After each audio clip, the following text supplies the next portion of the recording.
Fala galera, tudo bem? Aqui é o Catota e no vídeo de hoje vamos ver como Fullmetal Alchemist e Homem de Ferro nos mostram que as guerras são benéficas para um pequeno grupo de pessoas. A humanidade sempre viveu em guerras, normalmente por recursos, questões religiosas ou expansão de impérios. Entretanto, as guerras modernas acabam sendo muito úteis ao sistema capitalista. Dois autores mostram isso muito bem. Marx, entretanto, a teoria dele é mais complexa e, como ele é anticapitalista, vou deixá-lo de lado. Outro autor que, sem querer, reconheceu nas guerras uma solução para os problemas do capitalismo foi Keynes. Keynes, em determinado momento, formulou a Lei Geral de Propensão a Consumir. Resumidamente, ele chegou à conclusão que à medida que a renda de uma família aumenta, o consumo não aumenta na mesma proporção, fazendo com que aconteça uma queda do consumo na sociedade. Concomitante a esse problema, existe também a evolução das tecnologias, fazendo com que haja uma maior produção em um menor espaço de tempo. Assim, Keynes percebeu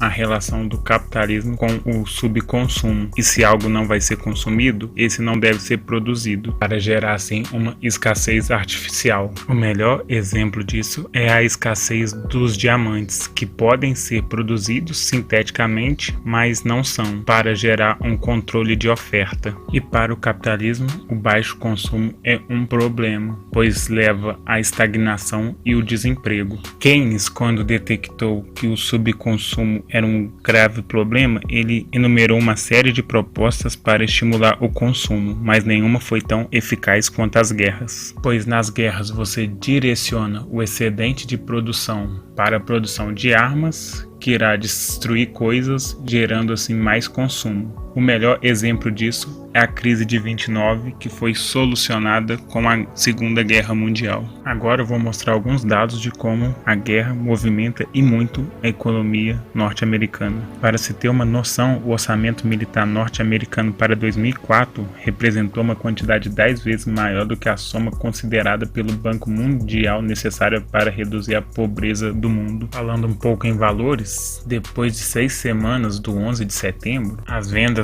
na bolsa da Unity Defense, uma empresa americana especializada em guerra, na qual o George Bush fazia parte da diretoria antes de virar presidente, ganhou 237 milhões de dólares em apenas um dia. A relação econômica dos Estados Unidos com a guerra é bem mais complexa. Na década de 80, eles foram acusados de prolongar a guerra Irã-Iraque com a finalidade de vender armas. Falando em Iraque, todos sabemos que os Estados Unidos atacou o Iraque sem uma justificativa plausível. Muitos acham que o ataque se deu em função do petróleo, mas o que é certo é que as empresas especializadas em guerra nos Estados Unidos lucraram bastante. Inclusive, elas foram avisadas antes dos ataques que a reconstrução do Iraque seria terceirizada. Normalmente faço um resumo das obras quando vou compará-las com o mundo real, mas o Homem de Ferro, como é muito famoso, vou pular essa parte. Mas agora dá para entender que ele é um dos mais ricos do mundo dos quadrinhos, sendo que a família dele tinha uma indústria de armas. Bem, ao contrário do Homem de Ferro que todo mundo conhece, vou fazer um resumo sobre o anime Fullmetal Alchemist antes de compará-lo com o mundo real.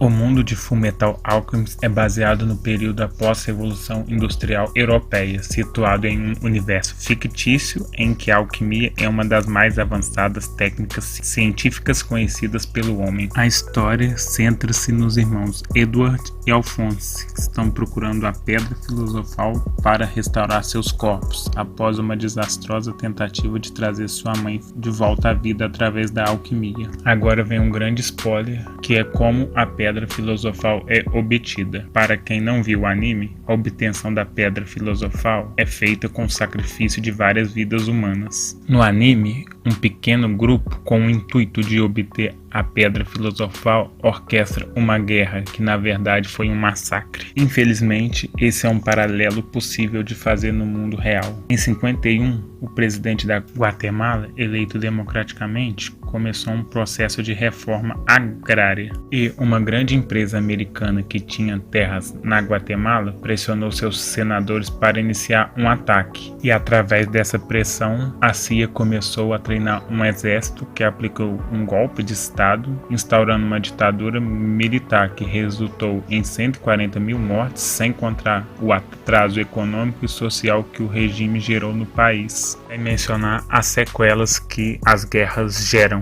Vou fazer um vídeo sobre as sequelas da guerra e Cobra Kai em breve. Me digam aí nos comentários, vocês já tinham percebido como o capitalismo influencia e se beneficia do acontecimento de guerras? Quem curtiu o vídeo, por favor, curtir, compartilhar e se inscrever no canal. Até o próximo vídeo.